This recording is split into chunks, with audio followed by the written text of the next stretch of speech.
وخير الحديث كتاب الله وخير الهدي هدي محمد صلى الله عليه وسلم وشر الأمور محدثاتها وكل محدثة بدعة وكل بدعة ضلالة وكل ضلالة في النار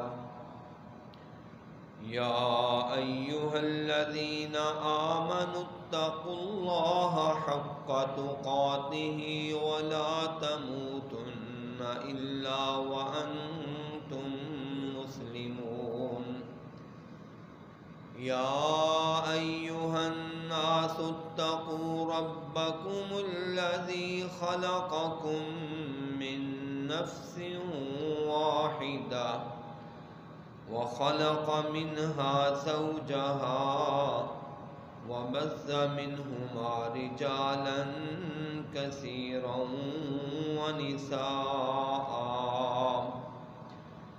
واتقوا الله الذي تساءلون به والأرحام إن الله كان عليكم رقيبا يا أيها الذين آمنوا اتقوا الله وقولوا قولا سديدا يصلح لكم أعمالكم ويغفر لكم ذنوبكم ومن يطع الله ورسوله فقد فاز فوزا عظيما اللهم صل على محمد وعلى آل محمد كما صليت على إبراهيم وعلى آل إبراهيم إنك حميد مجيد اللهم بارك على محمد وعلى آل محمد كما باركت على إبراهيم وعلى آل إبراهيم إنك حميد مجيد أعوذ بالله السميع العليم من الشيطان الرجيم بسم الله الرحمن الرحيم يوصيكم الله في أولادكم للذكر مثل حظ الأنثيين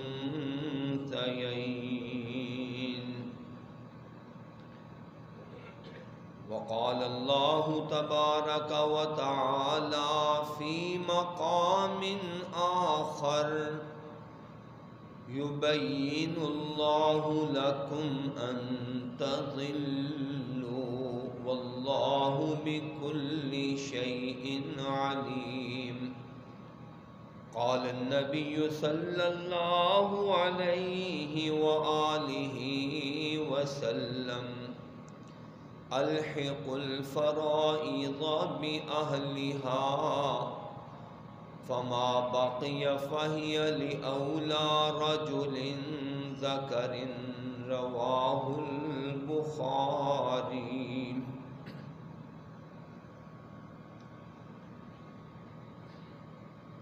ہر قسم کی صفت و ستائش، بڑائی، کبریائی، یکتائی اور تنہائی اللہ وحدہ لا شریک ذوالجلال والاکرام کے لیے،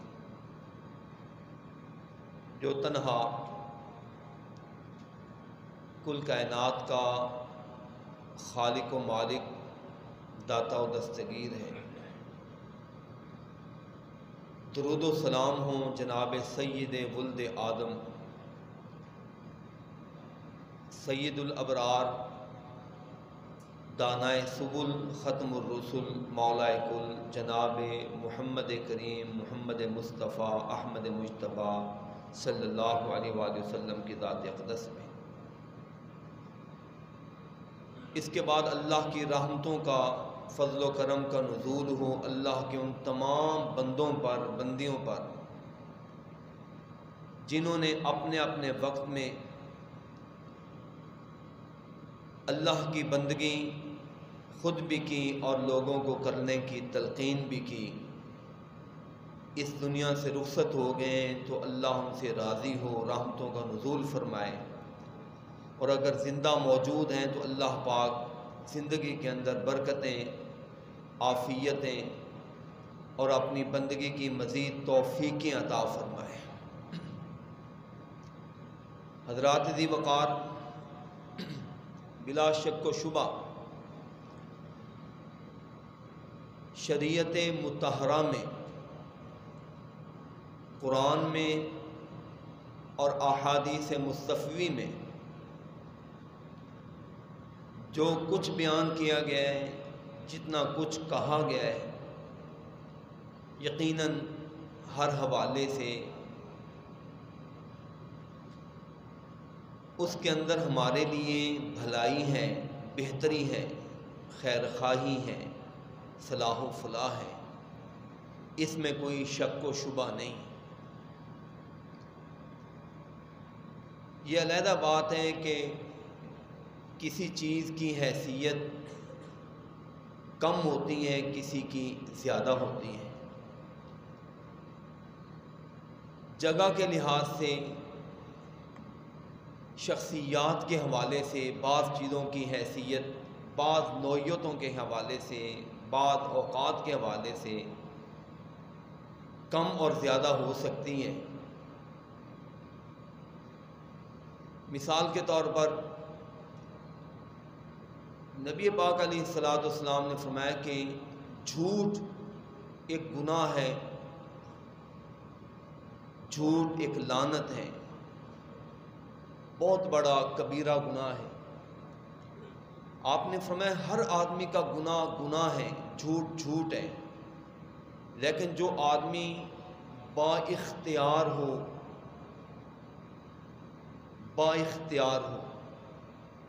اقتدار ہو، وہ آدمی اگر جھوٹ بولتا ہے تو اس کی جھوٹ کی سنگینی زیادہ ہو جاتی ہے کہ ایک آدمی چلو اپنی قسم پرسی کی وجہ سے، کمزوری کی وجہ سے جھوٹ بولتا ہے تو وہ جھوٹ بھی جھوٹ ہی ہے، گناہ ہے، لیکن با اختیار ہو کر جھوٹ بولنا یہ زیادہ گناہ ہے۔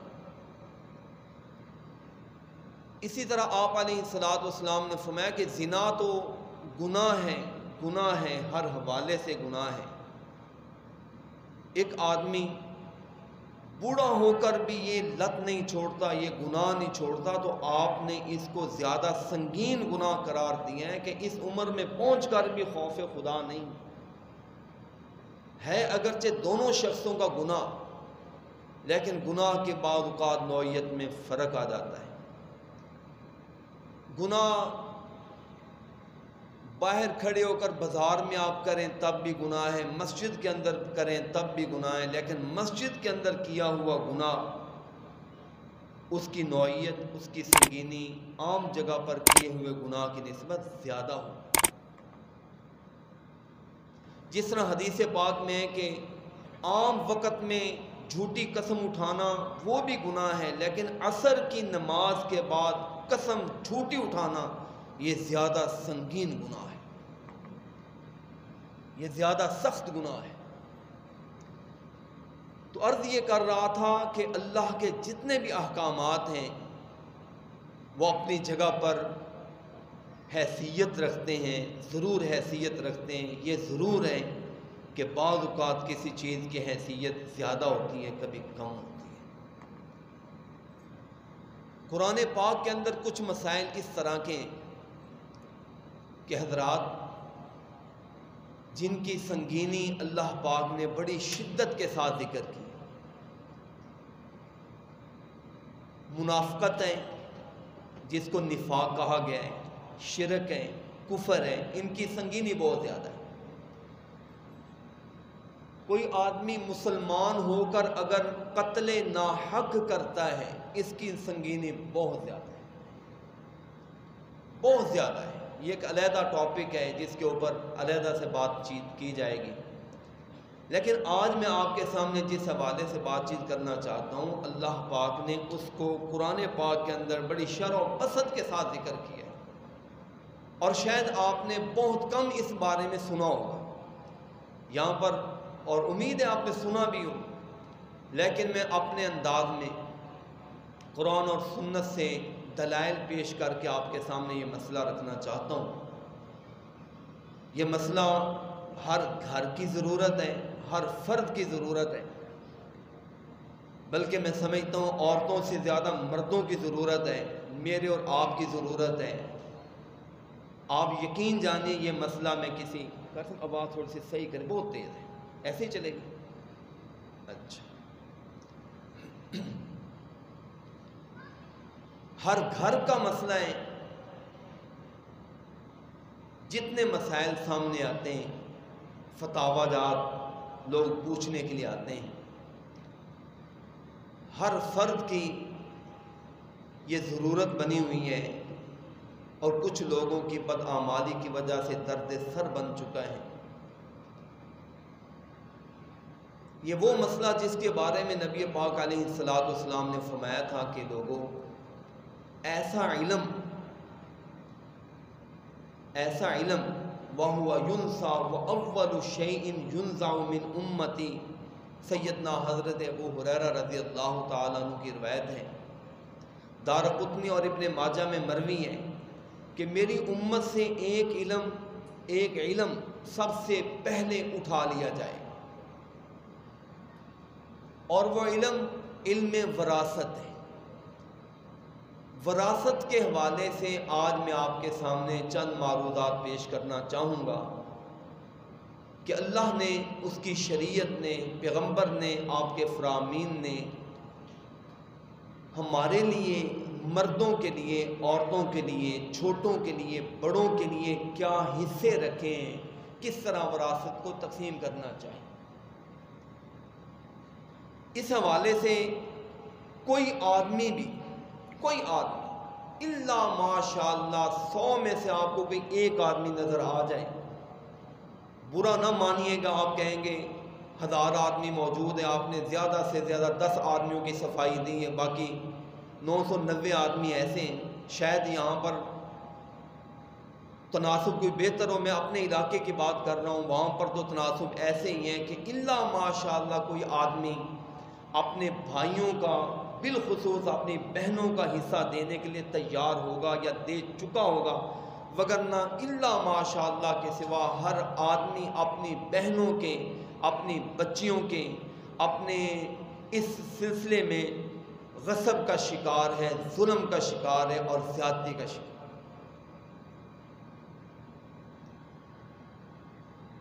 قرآن پاک کے اندر اللہ پاک نے پہلے ہی فرما دیا کہ لوگ اس طرح کے ہیں کہ وہ وراثت کے مال کو ہضم کرتے ہیں، کھا پی جاتے ہیں، خیال بھی نہیں کرتے کہ ہم کس کے حکم کو پامال کر رہے ہیں، کس انداز سے پامال کر رہے ہیں۔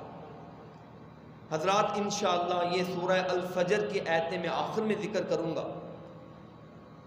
پہلے دیکھیے اللہ پاک نے قرآن پاک کی 4 سورت ہے، 4 پارہ ہے، 176 اس کی آیات ہیں۔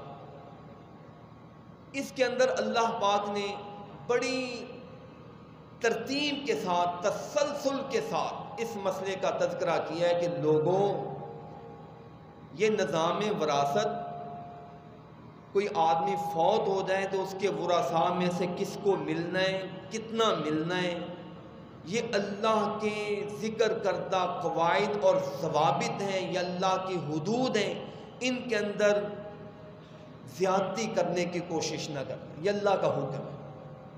اب قرآن پاک اٹھائیے، سورہ النساء 4 سورت ہے، 4 پارہ ہے، آیت نمبر 11 کے اندر یہی مسئلہ ذکر ہوا ہے، جس کا بھی میں نے آپ کے سامنے خطبے کے اندر تذکرہ کیا۔ یوصیکم اللہ فی اولادکم، لوگوں یہ اللہ کی وصیت ہے کہ بچوں کے اندر، ورثاء کے اندر پورا حصہ تقسیم کر۔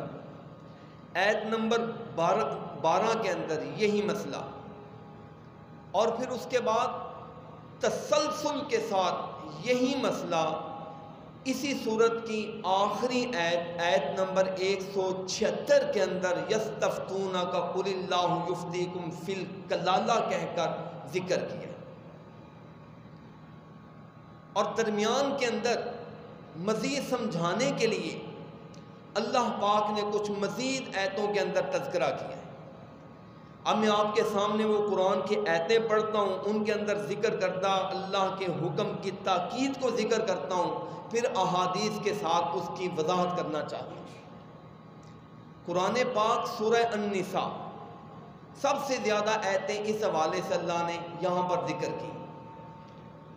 پہلی آیت اب غور کیجیے، اللہ پاک فرماتے ہیں لِلرِّجَالِ نَصِیبٌ مِّمَّا تَرَکَ الْوَالِدَانِ وَالْأَقْرَبُونَ وَلِلنِّسَاءِ نَصِیبٌ مِّمَّا تَرَکَ الْوَالِدَانِ وَالْأَقْرَبُونَ مِمَّا قَلَّ مِنْهُ أَوْ كَثُرَ نَصِیبًا مَّفْرُوضًا۔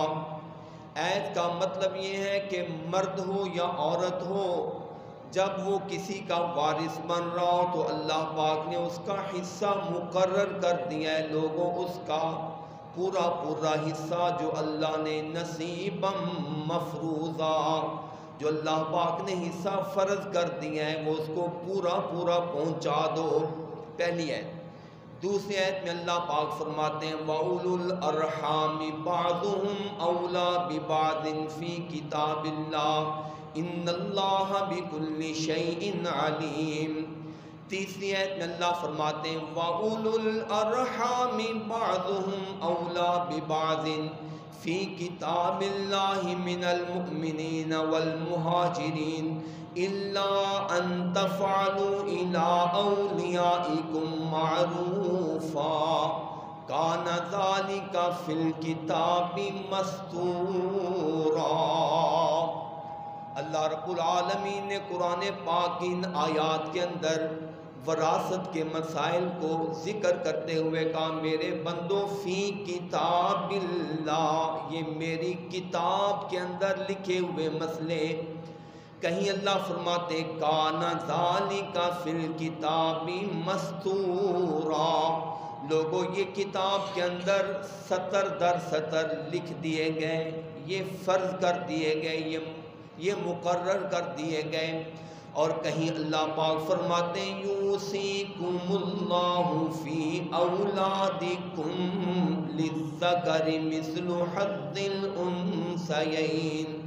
یہاں پر اللہ پاک فرماتے ہیں میرے بندو تمہارا رب تمہیں نصیحت کر رہا ہے، وصیت کر رہا ہے کہ اللہ پاک نے جو حصے مقرر کر دیے ہیں اس کے مطابق وراثت کو تقسیم کر دیا کرو۔ آیت نمبر 11 اور 12 کے بعد اللہ پاک نے آیت نمبر 13 اور 14 کے اندر ان چیزوں کو، ان قاعدوں کو، ضوابط کو اپنی حدود قرار دیا۔ اللہ پاک فرماتے ہیں تلک حدود اللہ ومن یطع اللہ ورسولہ یدخلہ جنات تجری۔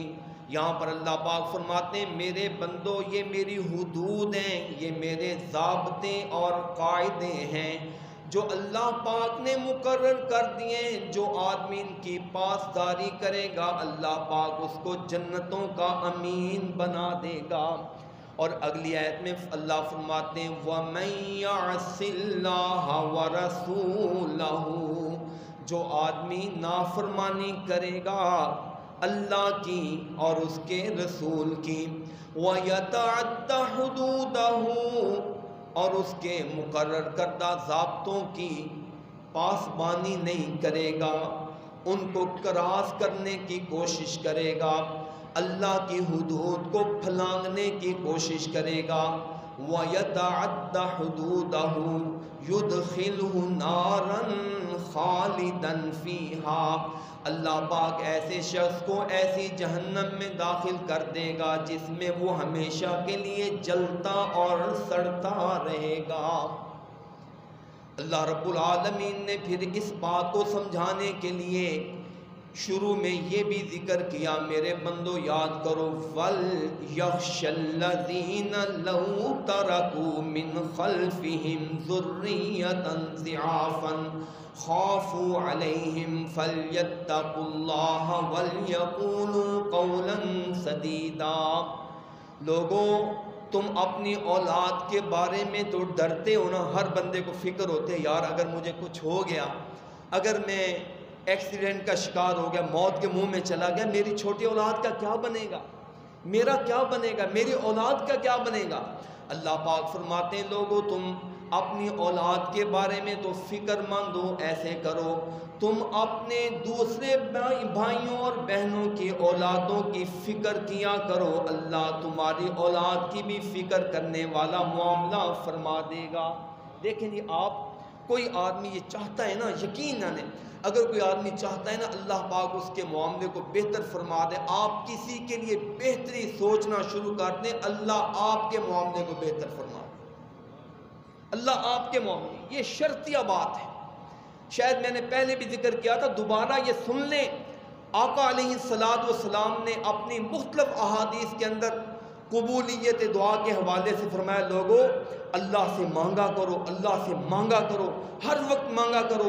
بڑی ساری احادیث حضور علیہ السلام فرماتے ہیں جس کو اللہ پاک دعا مانگنے کی توفیق عطا فرما دے، سمجھ لو دعا چیز ایک ہے، لیکن اللہ نے اس کے لیے ایک نہیں، رحمت کے کئی دروازے کھول دی۔ دعا ایک ہے، جس کو اللہ دعا مانگنے کی توفیق دے دے، اللہ نے اس کے لیے رحمت کے کئی دروازے کھول دی، بڑی رحمت، بڑی برکت۔ آقا علیہ السلام فرماتے ہیں لوگوں دعا مانگا کرو، ہر وقت کی دعا قبول ہوتی ہے، لیکن چند گھڑیاں ایسی ہیں، چند لوگ اس طرح کے ہیں جن کے اللہ دعا بڑی جلدی قبول کرتا ہے۔ آقا فرماتے ہیں لوگوں سجدے میں پڑھ کر رب کے حضور جتنی دعا مانگو گے اللہ دعا کو جلدی قبول فرما لیتا ہے۔ حضور فرماتے ہیں بارش اتر رہی ہو، بارش ہو رہی ہو، اس موقع پر اللہ سے جو دعا مانگو گے اللہ دعا کو جلدی قبول کرتا ہے۔ آقا فرماتے ہیں مسافر آدمی سفر کے اندر جو دعا مانگتا ہے، جو آدمی عمرے کے لیے عمرہ حج کرنے کے لیے گیا ہو، دعا مانگے اللہ دعا کو جلدی قبول کرتا ہے۔ مجاہد اللہ کے راستے میں اللہ سے دعا مانگے اللہ دعا کو جلدی قبول فرما لیتا ہے۔ رسول پاک علیہ السلام نے فرمایا لوگوں اذان ہو رہی ہو، اذان ہو رہی ہو، اللہ سے دعا مانگا کرو اللہ دعا کو جلدی قبول فرما لیتا ہے۔ آقا فرماتے ہیں لوگوں اذان اور اقامت کے درمیان میں جو وقت مل جائے اس وقت میں اللہ سے دعا کیا کرو اللہ دعا کو جلدی قبول فرما لیتا ہے۔ حضور فرماتے ہیں لوگوں کسی مریض سے اپنے حق میں دعا منگوایا کرو، مریض جب کسی کے حق میں دعا کرتا ہے اللہ اس کی دعا کو جلدی قبول فرما لیتا ہے۔ آقا علیہ السلام نے کئی چیزوں کا تذکرہ کیا، زمزم بھی ایک چیز ہے۔ حضور فرماتے ہیں لوگوں زمزم پیتے ہوئے جو آدمی جو دعا مانگتا ہے اللہ دعا کو جلدی قبول فرما لیتا ہے۔ آقا علیہ السلام پھر ذکر کرتے کرتے کہتے ہیں لوگوں ایک دعا ایسی بھی ہے جو ان دعاؤں میں سے سب سے زیادہ تیز رفتار قبولیت کے لحاظ سے لوگ حیران ہوتے ہیں کہ اتنے بڑے بڑے مسئلے آقا نے ذکر کر دیا، جہاد کا بھی ذکر کر دیا، حج اور عمرے کا اذان کا ذکر بھی کر دیا، زمزم کا ذکر، پھر بھی اس سے بڑھ کر اور کون سی دعا ہوگی جو سب سے زیادہ تیز رفتار قبولیت کے حوالے سے کہا ہاں صحابیوں سنو سب سے زیادہ جلدی دعا اس آدمی کی قبول ہوتی ہے جو آدمی اپنے بھائی کے حق میں اس کی عدم موجودگی میں دعا کرتا ہے اللہ اس دعا کو سب سے جلدی قبول کرتا ہے، سب سے جلدی۔ اللہ فرشتے کو مقرر کر دیتا ہے، وہ کہتا ہے اللہ کے بندے تیرے دل میں یہ نیک جذبہ ہے، دوسرے بھائی کے حق میں دعا کر رہا ہے۔ فرشتہ کہتا ہے اللہ کرے اللہ پہلے تجھے یہی کچھ عطا فرمائے، یہی کچھ تجھے عطا فرمائے۔ یہ نہ سوچا کریں دوسروں سے چھینا جھپٹی، دوسرے کے پاس موجود ہے مجھے مل جائیں، دوسرے کے پاس نعمتیں ختم ہو جائیں، نہ اگر یہ جذبہ پیدا ہوگا یاد رکھیے یہ حسد ہے۔ آقا علیہ السلام فرماتے ہیں لوگوں حسد نہ کیا کرو، حسد تمہاری نیکیوں کو یوں ہی ختم کر دیتا ہے جس طرح آگ لکڑیوں کو خاکستر کر دیتی، جلا کر ختم کر دیتی۔ اسی طرح حسد کی بجائے دوسروں کے حق میں دعا کیا کرو، اللہ تو نے اسے دیا ہے تو مجھے بھی دے، بلکہ اس کے حق میں پہلے دعا کرو اللہ تمہیں اس سے بہتر عطا فرما دے، اس سے بہتر۔ یاد رکھیے کسی کے بچوں کے بارے میں، یتیم کے بارے میں اچھا سوچیں گے اللہ آپ کے لیے بھی بہتری کے سامان پیدا کر دے گا۔ اللہ پاک فرماتے ہیں وَلْيَخْشَ الَّذِينَ لَوْ تَرَكُوا مِنْ خَلْفِهِمْ ذُرِّيَّةً ضِعَافًا، جن لوگوں کو اپنے بعد اپنی چھوٹی اولاد، کمزور اولاد کے بارے میں فکر رہتی ہے، ان کو ڈرنا چاہیے وہ کسی کی کمزور اولاد کے بارے میں اچھی سوچ رکھیں۔ خدا نخواستہ کل اگر ان کے اوپر بھی خراب وقت آ گیا، مشکل وقت آ گیا، اللہ پاک خود ان کے لیے مدد کا سامان پیدا فرما۔ تم کسی کا بہتر سوچو اللہ پاک تمہارے لیے بھلا سوچے گا۔ اچھا سوچا کرو، اچھا سوچا کرو۔ اللہ پاک نے یہاں پر بھی اسی مسئلے کی وضاحت کی، لوگوں وراثت کے حوالے سے کسی کے ساتھ زیادتی نہ کیا کرو۔ تمہارے ماحول میں، معاشرے میں اگر کوئی آدمی فوت ہو جاتا ہے، بھائی فوت ہوا ہے، اس کے بچے ساتھ زیادتی نہ کرو، ان کے مال کو ہضم کرنے کی کوشش نہ کرو۔ بہن فوت ہوتی ہیں، بہن فوت ہو جاتی ہیں، اس کی اولاد تمہارے بھانجے بھانجیاں لگتے ہیں، ان کے مال کو ہضم کرنے کی کوشش نہ کرو۔ کوئی شخص فوت ہو جاتا ہے، اس کی بیوی تمہاری بھابھی لگتی ہے، بیوہ ہے، اس کے مال کو غصب کرنے کی کوشش نہ کرو۔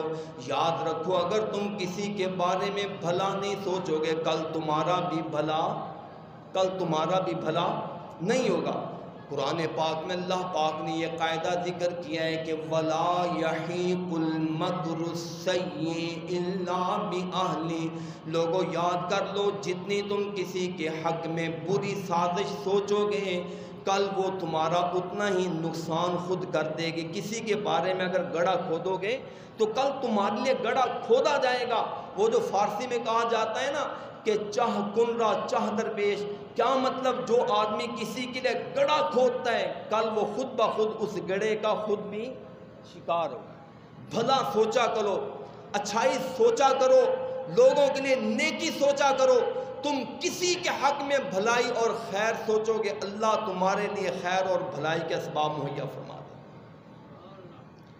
اللہ رب العالمین نے اس مسئلے کو مزید واضح کرنے کے لیے اسی سورت کے شروع میں فرمایا اے لوگو وَآتُوا الْيَتَامَىٰ أَمْوَالَهُمْ وَلَا تَتَبَدَّلُوا الْخَبِيثَ بِالطَّيِّبِ وَلَا تَأْكُلُوا أَمْوَالَهُمْ إِلَىٰ أَمْوَالِكُمْ إِنَّهُ كَانَ حُوبًا كَبِيرًا۔ اس آیت کا معنی یہ ہے کہ اے لوگو یتیم بچے بچیاں ہیں، ان کو ان کا پورا حصہ دے دو، ان کے اچھے مال کو، اچھی چیز کو، اچھی زمین کو ہلکی چیز ہلکی زمین کے ساتھ بدلنے کی کوشش ہے۔ خراب زمین ہے، ایکڑ وگا ہے، خراب ہے، وہ جناب اپنا اس کو دے کر اس کا اپنے نام لگوا لینا، اچھی ویلیو والی پراپرٹی کو، جائیداد کو تبدیل کر کے اپنی ہلکی کو اس کے کھاتے میں ڈال دینا۔ کہا لوگوں یہ کام نہ کرو، انہو کان حوبا کبیرا، کیونکہ کسی کے مال کو ہضم کرنا، اس کے اوپر قبضہ جمانا یہ اللہ کے ہاں بہت بڑا گناہ ہے۔ حضرات غور کیجئے ان آیات کو جن کا میں نے آپ کے سامنے تذکرہ کیا، ذرا ان کے اندر ہے نا، اب ایسے کریں ذکر کردہ جو الفاظ ہیں نا ان پر غور کر لیں تاکہ میں بات کو آگے بڑھاؤں۔ اللہ پاک نے ان آیات کے اندر پہلا مسئلہ یہ ذکر کیا کہ جو آدمی اللہ کے ذکر کردہ قاعدوں کی مخالفت کرتا ہے وہ آدمی بہت بڑا گناہ کماتا ہے۔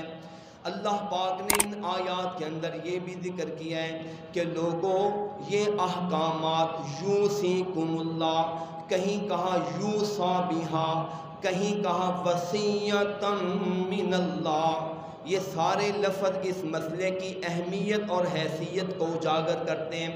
کہیں اللہ پاک فرماتے ہیں کتابا مسطورا، کہیں اللہ پاک فرماتے ہیں فی کتاب اللہ، کہیں اللہ مالک الملک فرماتے ہیں لوگوں نصیبا مفروضا، اور اللہ پاک نے آیت نمبر 176 اس سورت کی آخری آیت ہے، آخری آیت، اس میں اللہ پاک فرماتے ہیں لوگوں وراثت کے مسائل، ویسے تو تمام مسائل نماز روزے زکوٰۃ حج کے، حقوق اللہ حقوق العباد کے جتنے بھی مسائل ہیں وہ میری شریعت ہے، تمہارے لیے رحمت ہے، لیکن خاص طور پر وراثت کے حوالے سے اللہ مالک الملک فرماتے ہیں میرے بندو یبین اللہ لکم ان تضلوا، لوگوں میں نے یہ مسائل اس لیے بیان کر دیے، واضح کر دیے تاکہ تم بھٹک نہ جاؤ، بھٹکنے سے بچانے کے لیے، تمہیں خرابی سے، ضلالت سے، یوں سمجھے اس کا ترجمہ،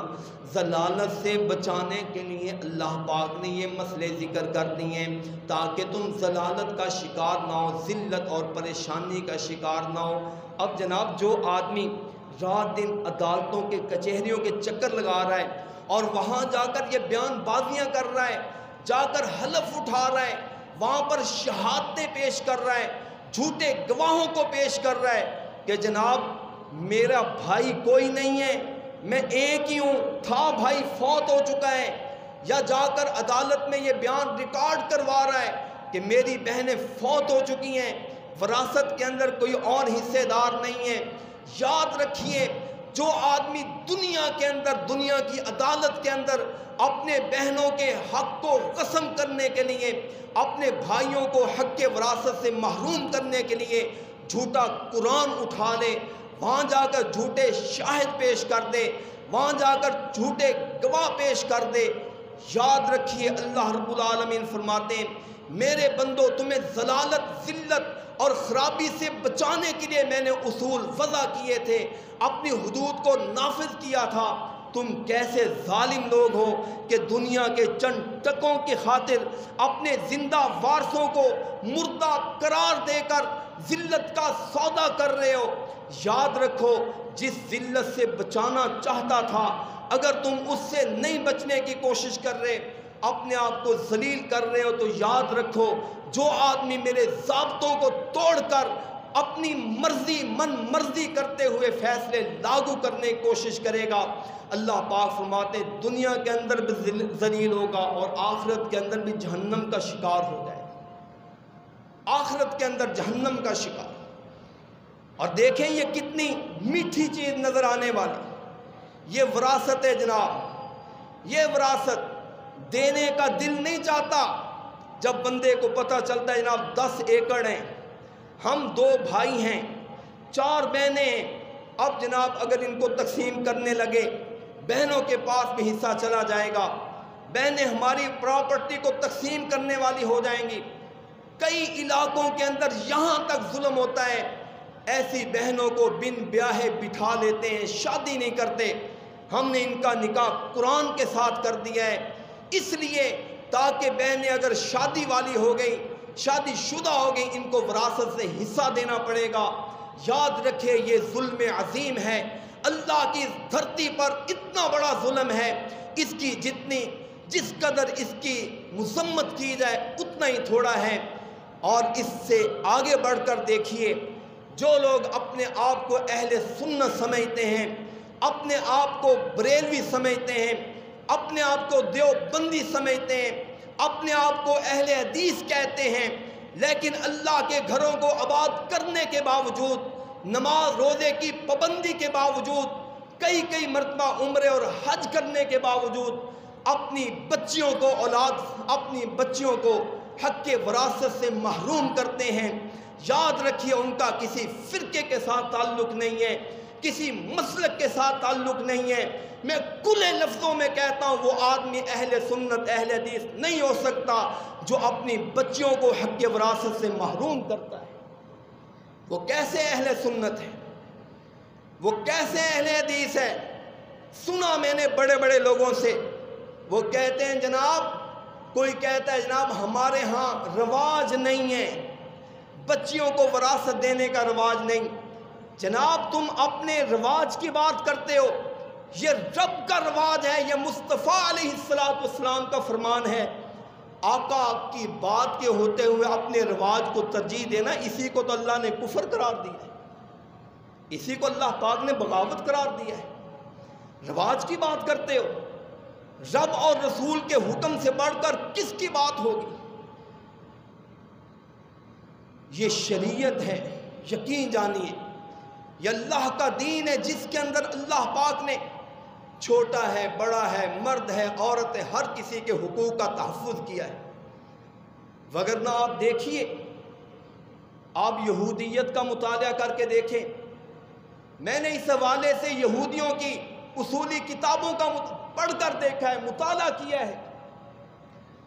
یہودیوں کے ہاں مردوں کو وراثت ملتی ہے، عورت کو کسی بھی حوالے سے وراثت نہیں ملتی. عورت ماں کی صورت میں وراثت نہیں ملتی، عورت بہن کی صورت میں وہ وراثت نہیں ملتی، عورت بیوی کی صورت میں وہ وراثت نہیں ملتی.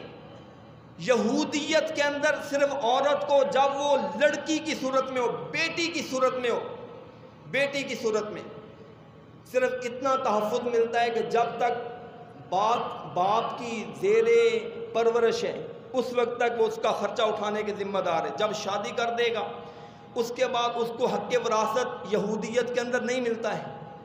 صرف باپ کے ذمہ یہ ہے کہ وہ اپنی بچی کی صرف پرورش کرے گا، اس کے بعد حق وراثت.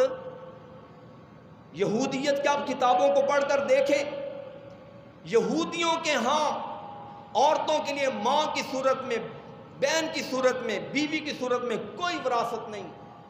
بچی کے لیے صرف جب تک وہ بالغ نہ ہو جائے، شادی شدہ نہ ہو جائے، تب تک باپ اس کے اوپر خرچ کرے گا، اس کے بعد کوئی وراثت نہیں. اور آپ عیسائیت کا مطالعہ کر کے دیکھ لیں، کسی ملک کے اندر جہاں پر نصرانیت یا عیسائیت حکومت کی صورت میں، وہاں پر آپ مطالعہ کر کے دیکھیں کسی اسٹیٹ کے اندر عیسائیوں کے ہاں وراثت عورتوں کے لیے ہے ہی نہیں، بالکل نہیں. بلکہ عیسائیوں کے بارے میں مشہور ہے، بڑے بڑے سکالرز کی آپ ان کی سپیچ سن کر دیکھیں، وہ کہتے ہیں جناب عیسائیت کے اندر وراثت کا تصور ہی موجود نہیں، تصور ہی نہیں. کسی ملک کے اندر مسلمانوں کے قوانین ہیں اور کہیں انہوں نے یہودیوں کے قوانین لیے ہیں، عیسائیوں کے اپنے قوانین اس حوالے سے موجود ہی نہیں، بالکل موجود نہیں. اب آپ آ جائیے مکہ کے مشرکین کی طرف. جس ماحول کے اندر قرآن نازل ہوا، مکہ کے لوگ لڑکیوں کو کسی بھی حوالے سے وراثت کا مجاز یا حقدار سمجھتے ہی نہیں. وہ کہتے تھے جناب لڑکے چونکہ وہ جوان مرد ہوتے ہیں، وہ تلوار اٹھاتے ہیں، وہ نیزہ اٹھاتے ہیں، وہ اپنی قوم کا دفاع کرتے ہیں، لہذا وراثت ساری کی ساری لڑکوں کو ملتی تھی، لڑکیوں کو بالکل دیتے ہی نہیں تھے. لڑکیوں کو دینے کا تصور ہی نہیں تھا، بلکہ اولاد میں سے بھی جو سب سے بڑا بیٹا ہوتا تھا وہ ساری وراثت کا حقدار ہوتا تھا. بلکہ شروع اسلام کے اندر جب شریعت کے اندر ابھی وراثت کے پورے احکامات نازل نہیں ہوئے تھے، حضرت سعد ابن ربیع رضی اللہ تعالیٰ عنہ جنگ احد کے اندر شہید ہو گئے. جب شہید ہوئے، ان کے بھائی تھے، انہوں نے اپنے بھائی کی ساری پراپرٹی کو اپنے قبضے میں لے لیا، ساری سنبھال کر بیٹھ گئے. حضرت سعد ابن ربیع رضی اللہ تعالیٰ عنہ کی بیوی، اب جو بیوہ ہو چکی تھی بیچاری، وہ 2 بیٹیاں، شہید ہونے والے مجاہد کی کتنی بیٹیاں ہیں جناب؟ 2 بیٹیاں. دونوں کو لے کر رسول پاک صلی اللہ علیہ وآلہ وسلم کی خدمت میں پہنچتی ہے، کہنے کہ اللہ کے رسول ان بچیوں کے چچا نے، بچیوں کے چچا نے، یعنی شہید ہونے والے کے، بولیے شہید ہونے والے کے بھائی نے جناب ساری وراثت قبضہ میں لے لی ہے، اب نہ میرے لیے کچھ بچا ہے اور نہ ہی ان بچیوں کے لیے کچھ بچا ہے. حضور کیا بنے گا ہمارا؟ کہا بلاؤ اس کو. اس نے کیسے لے لیا؟ بلاؤ اس کو. آپ نے اللہ کے اس حکم کے مطابق فیصلہ کیا کہ بچیوں کو قرآن پاک کی آیت نمبر 11 سورہ النساء، بچیوں کو آپ نے فرمایا 2/3 ملے گا، بیوہ کو 1/8 ملے گا، اور جو باقی بچا ہے وہ سارا کا سارا اس کے چچا کو ملے گا. کہا تو سارا نہیں لے سکتا، اللہ پاک نے اس کے اندر بیوہ کا حصہ بھی رکھا ہے اور اس کی بچیوں کا حصہ بھی رکھا ہے. جاہلیت کے اندر لڑکیوں کو وراثت دینے کا کوئی تصور نہیں تھا. آپ یہودیت کو دیکھیے، عیسائیت کو دیکھیے، جو پوری دنیا کے اندر ڈنڈورا پیٹتی ہے کہ جی حقوق نسواں کے لیے ہم یہ کر رہے ہیں، یہ کرنا چاہیے. اور آپ نے دیکھا اب یہ گزشتہ دنوں میں افغانستان کی بدلتی ہوئی صورتحال، اب جناب 10 ملک مل کر اعلامیہ جاری کر رہے ہیں، 20 ملک مل کر اعلامیہ جاری کر رہے ہیں. جناب افغانستان کے حوالے سے ہمیں بڑی تشویش ہے. وہاں پر جناب عورتوں کے حقوق کی خلاف ورزی نہیں ہونی چاہیے، عورتوں کو حقوق ملنے چاہیے. یہ وہ بدبخت ٹھیکیدار ہیں جنہوں نے جہاں جہاں یلغار کیے، جہاں جہاں قابض ہوئے، وہاں پر عورتوں کو ننگا نچایا ہے. یہ وہ لوگ ہیں جنہوں نے عورتوں کے ساتھ وہ سلوک کیا ہے جس کو بہیمانہ سلوک کہا جا سکتا ہے، جس کو انسانی سلوک نہیں کہا جا سکتا. اب وہی گلے پھاڑ پھاڑ کر کہہ رہے ہیں کہ جناب عورتوں کے حقوق کی ہم بات کر رہے ہیں. حالانکہ آپ جانتے ہیں اور آپ نے دیکھا طالبان کی میں حمایت نہیں کر رہا، لیکن کم از کم میں یہ سمجھتا ہوں مسلمان کی نظر کے اندر ایک عورت کی عزت، چاہے وہ ماں کی صورت میں ہے، چاہے وہ بیٹی کی صورت میں ہے، چاہے وہ بہن کی صورت میں ہے، بیوی کی صورت میں ہے، یا عام خاتون کی صورت میں ہے. اللہ پاک نے عورت کے صرف چہرے کا نہیں، قرآن یہ کہتا ہے کہ اللہ پاک نے عورت کی آواز کا بھی پردہ رکھا ہے، عورت کی آواز کا بھی پردہ رکھا ہے. جس طرح مردوں کو کہا ہے کہ مردوں اپنی نگاہوں کو جھکا لیا کرو، اسی طرح عورتوں کو بھی کہا ہے کہ تم اپنی نگاہوں کو جھکا کر رکھا کرو. مردوں کو کہا ہے آواز کو پست رکھا کرو، عورتوں کو بھی کہا ہے آواز کو پست رکھا کرو. اگر بے نصیبی کی وجہ سے، بے اعتدالی کی وجہ سے، بے ترتیبی کی وجہ سے، بد تربیتی کی وجہ سے اگر مینار پاکستان جیسے واقعات رونما ہو جائے تو اس کا مسلمانوں کے ساتھ کوئی تعلق نہیں ہے، مہذب لوگوں کے ساتھ کوئی تعلق نہیں. آپ دیکھ لیں کیا کچھ ہو رہا ہے. ایک جناب ٹک ٹاکر پہلے آ کر وہ کسیں کر رہی ہیں، فلائنگ کسیں کی جا رہی ہیں، پہلے وہ ان کے ساتھ تماشے لگا رہی ہیں، پہلے وہ ان کے ساتھ بےہودگیاں کر رہی ہیں. پہلی بات تو یہ ان سے پوچھا جائے کس نے اجازت دی ہے کہ عورت اس طرح بازیچہ اطفال بن کر بازار کے اندر آئے؟ کس نے اجازت دی ہے کہ عورت اس طرح کا تنگ لباس پہن کر، شارٹ لباس پہن کر بازار کے اندر آئے؟ کس نے اس کی اجازت دی ہے؟ اور پھر سوچنے کی بات یہ ہے کہ ہم مسلمان بحیثیت مسلمان کہاں جا رہے ہیں؟ ہم اپنے بچوں اور بچیوں کی تربیت کس انداز سے کر رہے ہیں؟ جس انداز سے ہم اپنے بچوں کو تعلیم اور تربیت دے رہے ہیں، جن یونیورسٹیوں کے اندر، اداروں کے اندر ہم اپنے بچوں کو تربیت کے لیے بھیج رہے ہیں، اگر اس کا یہ نتیجہ نہ نکلے گا تو اور کون سا نکلے گا؟ آپ جا کر یونیورسٹیوں کا ماحول دیکھ لیں، آپ جا کر ان تعلیمی اداروں کے اندر دیکھ لیجئے کیا کچھ ہو رہا ہے. مدرسوں کے اندر اصلاحات کا ڈنڈورا پیٹنے والے اپنے گھر کو بھی دیکھیں کہ کیا کچھ ہو رہا ہے. خیر میں یہ عرض کر رہا تھا، ڈھنڈورا پیٹا جا رہا ہے کہ جناب عورتوں کے حقوق کی بات. میں کہتا ہوں اسلام نے جتنی عورتوں کے حقوق کی بات کی ہے کسی اور مذہب کے اندر اس کی مثال ہی نہیں ملتی. آپ صرف مسئلہ وراثت کے حوالے سے دیکھیے.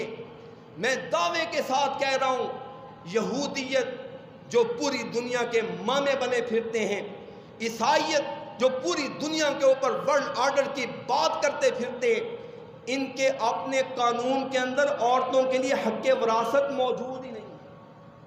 یہ صرف اسلام ہے، یہ صرف اسلام کی شان ہے کہ اللہ رب العالمین نے اور اس کے پاک پیغمبر علیہ السلام نے عورتوں کو پورے حقوق عطا فرمائے. لیکن اب امتحان ہمارا ہے حضرات امتحان ہمارا، ہم مسلمان ہیں، سب کچھ ہیں، لیکن وراثت کے حوالے سے اللہ معاف کرے ہر آدمی ایسے لگتا ہے جس طرح وہ چوری اور ڈاکہ مارنے پر تیار بیٹھا ہوا۔ ہر آدمی بہنوں کے حقوق کون دے رہا ہے؟ یہ دلیل پیش کرنا کہ جناب میری بیوی وہ وراثت نہیں لے کر آئی، میری بھابھی بھی لے کر نہیں آئی، میری بہنوں کو بھی نہیں ملا، اور جناب جب ہمیں نہیں کہیں سے ملا تو ہم کیسے دیں؟ یاد رکھے کوئی دے یا نہ دے، ہر بندے نے اپنی قبر میں جا کر اپنا جواب خود دینا ہے۔ ہر بندے نے اپنے بارے میں جا کر اپنا جواب خود دینا ہے۔ جو آدمی کسی وجہ سے کسی کو محروم کر دیتا ہے، بھائی بڑا بھائی ہو کر چھوٹے کو محروم کر دے، چھوٹا بھائی با اختیار ہونے کی وجہ سے بڑے بھائی کو محروم کر دے، اور یہ بھی جان لیجئے یہ جو اخباروں کے اندر ٹرینڈ چلا ہوا ہے نا جناب، اظہار لا تعلقی، کیا لکھا جاتا ہے جی؟ اظہار لا تعلقی، یا لکھا جاتا ہے عاق نامہ۔ عاق نامہ کا مطلب ہوتا ہے نافرمان ہے بچہ میرا، لکھ دیتے ہیں جناب میرا بھائی نافرمان ہے، میری بات نہیں مانتا، میرا بیٹا نافرمان ہے، بات نہیں مانتا، لہذا جناب میں اس کو منقولہ غیر منقولہ ساری جائیداد سے محروم کر رہا ہوں، یہ لکھا ہوتا ہے۔ یاد رکھیے اس بارے میں کوئی آدمی کسی کو کسی کے جرم کی وجہ سے وراثت سے محروم نہیں کر سکتا، بالکل محروم نہیں کر سکتا۔ میں بتلاتا ہوں محروم کس انداز سے کر سکتا ہے۔ قرآن پاک یہی صورت ہے، چوتھی صورت ہے، چوتھا پارہ ہے، سورہ النساء ہے۔ اللہ پاک فرماتے ہیں اگر ایسا شخص جس کو وراثت ملنی ہے، اگر سمجھتے ہو کہ وہ بے عقل ہے، عیاش ہے، بے سمجھ ہے، نادان ہے، تم یہ سمجھتے ہو کہ وہ مال کو سنبھال نہیں سکتا ہے، پراپرٹی کو سنبھال نہیں سکتا، اللہ پاک فرماتے ہیں مال آج بھی اس کا ہے، کل بھی اس کا ہے، اس کا مال ریزرو کر کے کسی کے پاس امانت رکھوا دو، لیکن یاد رکھو اس کی بے وقوفی کی وجہ سے، عیاشی کی وجہ سے، بدگماشی کی وجہ سے اس کی وراثت کو ختم کیا جا سکتا؟ یہ قرآن پاک ہے۔ فَإِنْ آنَسْتُم مِّنْهُمْ رُشْدًا، پھر جب دیکھو کہ وہ سمجھدار ہو گئے تو فَادْفَعُوا إِلَيْهِمْ أَمْوَالَهُمْ، ان کے مال ان کو واپس کر۔ یہ عاق نامے کا کیا مطلب ہوا کہ تمہارا جس پر دل چاہے میں نے اس کو نہیں دینا، اس کے بارے میں اشتہار چھپوا دو۔ سمجھتے ہو کہ 400 روپے اخبار والوں کو دینے کی وجہ سے تم اپنے تجوری میں اس کا سارا مال بھر سکتے ہو؟ حرام ہے یہ۔ صرف شریعت نے اس صورت میں کسی شخص کو وراثت سے محروم قرار دیا۔ سن لیجئے، اگر کوئی سمجھتا ہے کہ وراثت سے کسی کو محروم ہونا ہے، اس کی ایک تو یہ صورت ہے کہ جس کو وراثت ملنی ہے اگر یہ اس شخص کا قاتل ہو جس سے اس کو وراثت مل رہی ہے، تو اس صورت میں قاتل کو مقتول سے وراثت، بولیے، مقتول کی وراثت قاتل کو، مثلا کوئی بدبخت بیٹا اپنے باپ کو مار دیتا ہے، اب باپ کی وراثت اس کی ساری اولاد میں تقسیم ہوگی، اس بچے کو وراثت نہیں ملے۔ شوہر فوت ہوتا ہے، اس کی وراثت بیوی کو بھی ملتی ہے، اگر بیوی اپنے شوہر کی قاتلہ ہے تو بیوی کو وراثت، اور اگر بیوی کی وراثت شوہر کو ملنی تھی، اگر شوہر نے اپنی بیوی کو قتل کیا ہے تو پھر شوہر کو بیوی کی وراثت۔ ایک یہ وجہ ہے محروم ہونے کی کہ بندہ قتل کر لیتا ہے تو جس سے وراثت ملنی تھی پھر وراثت نہیں ملتی۔ یا دوسری شکل یہ ہے جس سے وراثت ملنی ہے، اس وارث اور مورث کا اگر آپس میں دین مختلف ہو تو وراثت نہیں ملتی۔ مثلا کوئی آدمی فوت ہوتا ہے، اس کے 4 بیٹے ہیں، بیٹی ہیں، اب یہ آدمی فوت ہوا، جب یہ آدمی فوت ہوا، فوت ہونے سے پہلے اس کا ایک بیٹا ہندو ہو چکا ہے، خدا نخواستہ اس کا بیٹا غیر مسلم ہو چکا ہے۔ اب چونکہ مرنے والا مسلمان ہے، اس کا دین اور ہے، اور اس کے وارثوں میں سے ایک وارث اس کا دین اور ہے، لہذا جس کا دین اور ہے اس کو وراثت اس وجہ سے محروم ہو سکتا ہے، صرف اپنی منہ شگافیوں کی وجہ سے، من مانیوں کی وجہ سے، عاق ناموں کی بنیاد پر کسی کو وراثت سے محروم کرنا شریعت کے اندر جائز نہیں ہے۔ اور سنیے، رسول معظم صلی اللہ علیہ وآلہ وسلم نے ارشاد فرمایا تھا، لوگوں یاد کر لو، من قطع میراث وارثی قد اللہ میراثہ یوم القیامت من الجنہ. مشکات کی حدیث ہے، کہا جو آدمی کسی آدمی کی وراثت کو ختم کرے گا، وراثت کو دبا جائے گا، وراثت کو ہضم کر لے گا، کہا دیکھنا قیامت کے دن اللہ پاک جنت میں جو اس کو وراثت ملنی تھی اللہ اس کو وہاں سے محروم کر دے. تم دنیا سے کسی کو محروم کرو، اللہ تمہیں جنت کی وراثت سے محروم کر دے. اور دوسری حدیث آقا علیہ السلام فرماتے ہیں لوگوں، کوئی جوڑا ہے، میاں بیوی ہیں، ماں باپ ہیں، کا 60 سال تک 10 20 30 40 50 60 سال کا 60 سال تک اللہ کی بندگی کرتے رہے، عبادت کرتے رہے، نیکی کرتے رہے، روزے زکوٰۃ حج ہر چیز کرتے رہے، لیکن کہا اگر انہوں نے مرنے سے پہلے اپنی اولاد کے معاملے میں بے اعتدالی کر دی ہے، کسی کو دے دیا ہے، کسی کو محروم کر دیا ہے، کہا اللہ پاک 60 سال کی عبادت کو برباد کر کے رکھ دیا. 60 سال کی عبادت. یاد رکھیے نماز اپنی جگہ پر عبادت ہے، روزہ اپنی جگہ پر عبادت، سجدے کر کر کے، مسجدوں کو آباد کر کر کے، اگر ماتھے پر محراب بن چکے ہیں نیکی کی علامت ہے، آپ کو مبارک ہو، لیکن یاد رکھیے اس بے اعتدالی کی وجہ سے اللہ پاک نے کل ان عبادات کو برباد بھی کر دینا. کیوں ہم بے اعتدال ہیں؟ کوئی کہتا ہے ہمارے ہاں رواج نہیں ہے، کوئی کہتا ہے دینا مشکل ہے، اور کچھ کو میں جانتا ہوں وہ دیتے ہیں حصہ، رولا کھلا حصہ جو کہیں کام کا نہیں ہے، اچھی اپنے بار رکھ لی، باقی جناب ان کے کھاتے میں لگا دی. غلط ہے یہ چیز. یہ قرآن نے کہہ دیا لا تتبدل الخبیث بالطیب، اچھی ماڑی کا آپس میں تبادلہ نہ کرو، اچھی اپنے بار رکھ لو، ماڑی ان کو دے دو، کہا یہ بھی غلط ہے. اور کچھ ہوتے ہیں بڑا تیر مارتے ہیں، ٹھیک ہے ہم وراثت دے رہے ہیں، کتنا حصہ بنتا ہے جناب بچیوں کا؟ رولا کھلا حصہ، وہ بھی ٹھیک ہے ہم ایسا کر کے تھوڑے پیسے کر کے دے دیں گے، اور یہ جناب کرتے 50 سال گزر جاتے ہیں، وہ 10-20 لاکھ روپے ان کا پورا ہی نہیں ہوتا ہے. مت کریں یہ ظلم. اللہ کے لیے اللہ کا خوف کر کر قرآن پاک کا حکم ہے وَآتِ ذَا الْقُرْبَى حَقَّهُ، لوگوں جس قرابت دار کا حصہ بنتا ہے اس کو دے دو. یہ تم نہیں دے رہے، تم دے کر احسان نہیں کر رہے، بلکہ یہ اللہ کی شریعت ہے، اللہ اپنے بندیوں کو خود عطا کر رہا ہے، خود عطا کر رہا ہے. کیوں تم دل کے اندر غبار لے کر آتے ہو، قدغن لے کر آتے ہو، دلگیر ہوتے ہو کہ جی ہمیں دینا پڑے گا، ہمیں دینا پڑے گا. اور یہ بھی سن لیجئے ہمارے ہاں یہ جو عام ہے نا جی، ہم نے اپنی بہنوں سے معاف کروا لیا ہے، ہم نے اپنی بہنوں سے، پتہ نہیں یہ سوال مجھ سے سینکڑوں مرتبہ لوگوں نے پوچھا، اور میں ہر مرتبہ 10 بستہ کہتا ہوں یار یہ تو آپ ہمیشہ پوچھتے رہتے ہو کہ بہنوں سے معاف کروا لیا، آج تک کسی بھائی نے بھی اپنا حصہ بہن کو معاف کیا ہے؟ یار اگر تمہیں ضرورت ہے بہنوں کو کیوں ضرورت نہیں ہے؟ اس لیے اللہ کے لیے ہیر پھیر مت کیا کریں، ہیر پھیر کر کے اپنی عاقبت کو خراب مت کیا کریں. 1 سال کی عبادت کرنا مشکل ہے، 1 سال کے روزے رکھنا مشکل ہے، 60 سال کے رکھے ہوئے روزوں کو، 60 سال کی پڑھی ہوئی نمازوں کو ضائع مت کریں. جس کو اللہ پاک نے جتنا حصہ دے دیا اس کو دے دیا کریں. میں قرآن پاک کی سورہ الفجر کی آخری آیتیں پیش کر کے بات کو ختم کر رہا ہوں. اللہ رب العالمین نے ایک واقعے کا تذکرہ کیا ہے، کہا میرے بندو دیکھو دنیا کے اندر تمہارے پاس آپشن موجود ہے، زندگی موجود ہے، میرے احکامات کو تسلیم کرنے کا تمہارے پاس موقع موجود ہے. دیکھو خدا نہ خواستہ اگر دنیا کے اندر تم نے ہوش کے ناخن نہ لیے، ایک وقت آئے گا جب تمہیں ہوش آ جائے گا، لیکن اس وقت ہوش آنے کا فائدہ.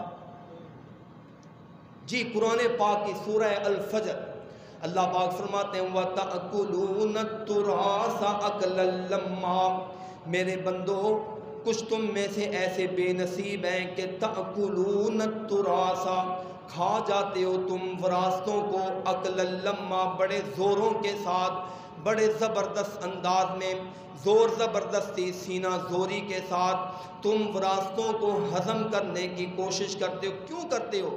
وَتُحِبُّونَ الْمَالَ حُبًّا جَمًّا، کیونکہ مال کی محبت تمہارے دلوں کے اندر سب سے زیادہ میں اس کا ترجمہ یوں کرنا چاہتا ہوں، بیٹی کی محبت، بہن کی محبت وہ ساری ہیچ اور نیچے ہو جاتی ہے، دولت کی محبت سب سے اونچی ہو جاتی ہے۔ جناب اگر بہن کی محبت بیٹی کی محبت ہوتی، پھر مال کو قربان کر دیتے، مال ان کی جھولی میں ڈال دیتے۔ مال کی محبت تھی کہ اس کو اپنے سینے سے لگا لیا اور روتی ہوئی بہن کو دھکا دے کر گھر سے نکال دے، چلو نکل جاؤ جی، تیرا ہمارے ساتھ کوئی تعلق نہیں، تو وراثت کا سوال کر رہی ہے، وراثت مانگ رہی ہے۔ اللہ پاک فرماتے ہیں وَتَأْكُلُونَ التُّرَاثَ أَكْلًا لَمًّا وَتُحِبُّونَ الْمَالَ حُبًّا جَمًّا، کہا لوگو تم وراثتیں کھا جاتے ہو، مال کی محبت تمہارے اوپر غالب آ چکی ہے، لیکن دیکھنا کَلَّا اِذَا دُكَّتِ الْأَرْضُ دَكًّا دَكًّا، لوگو ہر چیز اسی طرح نہیں رہے گی جیسے تم نے سوچ رکھا ہے۔ ہمیشہ مال تمہارے پاس نہیں رہے گا، نہ تم ہمیشہ مالدار رہو گے، بلکہ جب زمین پر زلزلہ آئے گا، زمین کو کوٹ کر جب اس کو تہو بالا کر دیا جائے گا، دُكَّتِ الْأَرْضُ دَكًّا دَكًّا وَجَاءَ رَبُّكَ وَالْمَلَكُ صَفًّا صَفًّا، پھر اللہ پاک فرماتے ہیں ایک دربار سجے گا، اللہ رب العالمین بھی آئیں گے، جلوہ گر ہوں گے، فرشتے بھی صف در صف آ جائیں گے۔ وَجِيءَ يَوْمَئِذٍ بِجَهَنَّمَ، اور اس دن اللہ پاک فرماتے ہیں جب ہمارا دربار سجے گا، اس وقت جہنم کو بھی لایا جائے گا، پیش کر لیا جائے گا۔ جب جہنم بھڑکتی ہوئی، جہنم کو دہکتی ہوئی جہنم کو لوگ دیکھیں گے، اللہ پاک فرماتے ہیں وَجِيءَ يَوْمَئِذٍ بِجَهَنَّمَ يَوْمَ يَتَذَكَّرُ الْإِنسَانُ، اللہ پاک فرماتے ہیں اس وقت بندہ سوچنے لگے گا، بندے کا شعور اجاگر ہو جائے گا، اس وقت بندے کو پتہ لگے گا کہ میں نے جو وراثتیں ہضم کر لی تھیں، جو میں نے بچیوں کو محروم کر کے بیٹوں کو نواز دیا تھا، جو میں نے بہنوں کو محروم کر کے ان کے حصے پر قبضہ کر لیا تھا، اللہ پاک فرماتے ہیں یتذکر الانسان، بندے کے دل و دماغ کے اندر اس کی ہوئی ساری سٹوری فلم کی طرح چلنی شروع ہو جائے گی، بندے کو ایک ایک چیز یاد آنا شروع ہو جائے گی۔ اس وقت بندہ روئے گا، پیٹے گا، بہنوں کو بیٹیوں کو بلا کر کہے گا بہنا جی اپنا حصہ لے لو، آج مجھے ہوش آ چکی ہیں، بیٹی کو کہے گا بیٹی حصہ لے لو، آج مجھے ہوش آ چکی ہیں، لیکن اللہ کی طرف سے اعلان ہوگا وَأَنَّى لَهُ الذِّكْرَى، آج ہوش آنے کا کوئی فائدہ، آج کوئی فائدہ نہیں ہوگا۔ اس وقت بندہ کہے گا یقول یا لیتنی قدمت لحیاتی، کہے گا کاش کہ میں نے اپنی زندگی کے اندر کچھ اس زندگی کے لیے کیا ہوتا، کاش کہ دنیا کے اندر رہتے ہوئے میں نے اپنی بہن بچی کے حصے کو نہ کھایا ہوتا۔ اس وقت بندہ روئے گا، لیکن یاد رکھیے حضرات قرآن یہ کہہ رہا ہے بندہ روئے گا، رونے کا فائدہ نہیں ہوگا، بندہ غور کرے گا، غور کا فائدہ نہیں ہوگا، بندہ چھینا ہوا مال، ہضم کیا ہوا مال واپس کرنے کی کوشش کرے گا، لیکن واپس نہیں ہوگا۔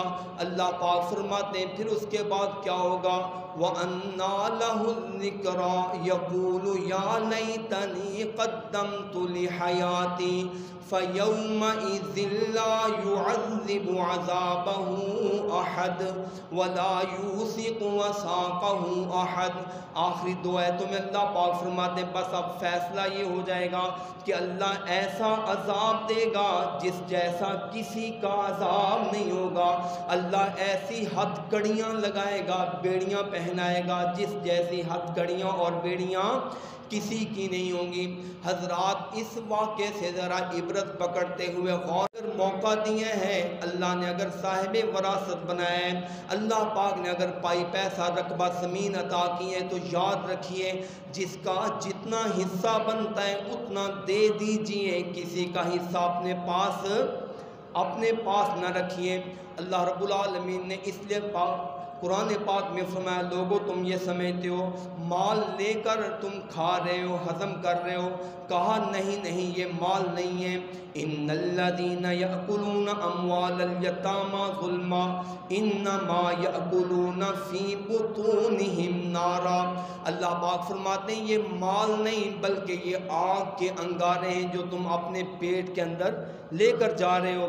اللہ سے دعا کریں اللہ ہمیں ہوش عطا فرمائے، سمجھ عطا فرمائے، دانش بینش عطا فرمائے، تاکہ ہم جیتے جی اپنے حقوق تک محدود رہیں، دوسرے کے حقوق پر ڈاکہ ڈالنے سے باز رہیں، تاکہ ہم کسی کا خیال رکھیں، کوئی ہمارا خیال رکھیں، ہم اللہ کے حقوق کی پاسبانی کریں، اللہ اپنی رحمتوں کا نزول فرمائے۔ اللہ سے دعا ہے کہ اللہ پاک ہمیں سوچ سمجھ اور فکر والی زندگی نصیب فرمائے۔